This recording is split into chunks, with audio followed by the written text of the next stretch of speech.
everyone, this is Madhvi Andra and welcome back to my channel Achieve Your Dream. So today in this video we'll be discussing about the Industrial Relation Code.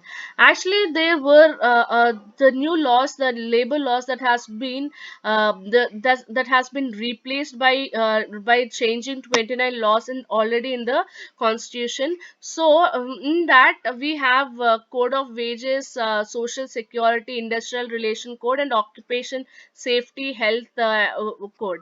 So we have already discussed two codes in the previous sections, and if you can please do look those videos. And now we'll be discussing about the Industrial Relation Code. So firstly, Industrial Relation Code 2020 was introduced in Lok Sabha and passed by the President Assent on 28 September 2020. The main objective is to consolidate and amend the laws related to the trade unions and the conditions of employment in industrial establishment and undertaking an investigation and settlement of industrial disputes.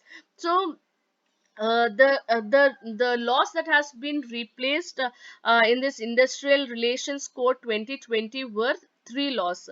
The three laws has been replaced, that is Trade Union Act 1926, Industrial Employment Standard Orders Act 1946, and Dispute Act 1947. The three existing laws that has been replaced as Industrial Relations Code 2020 was Trade Union Act 1926, Industrial Employment and Standard Orders Act 1946, and Industrial Dispute Act 1947.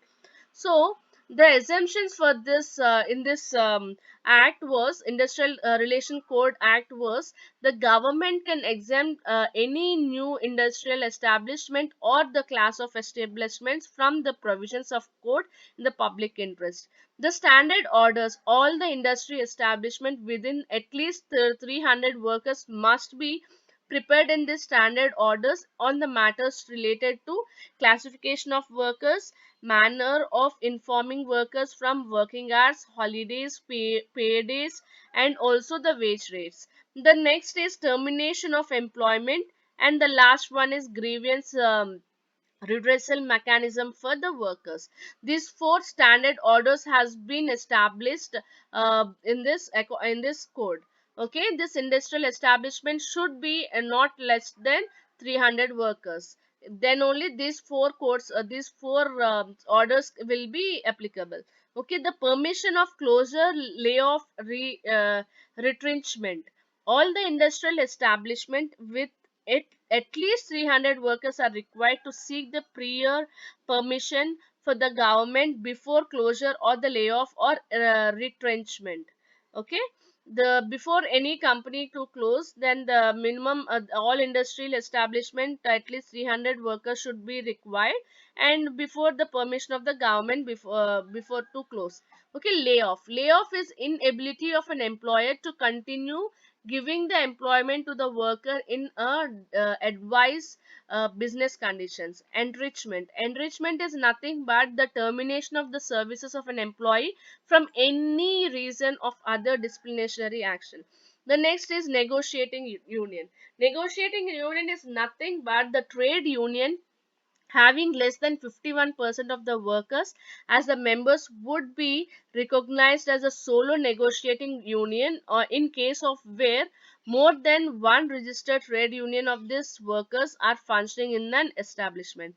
Negotiation council, if there is no eligible sole negotiating union, the negotiating council can will be formed having at least 20% of the workers as members. Termination of services, the disputes related to the discharge, dismissal, retrenchment, and the termination of the service of an individual worker will be the industrial dispute. The worker may apply for the industrial tribunal for the adjudication of the dispute. The prior notice, that is nothing but the workers of the factories will have to give the notice at least 14 days in advance to the employers if they are not on strike. That's it for today, and if you like my video, please do like, share and subscribe to my channel. Have a great day. Bye bye.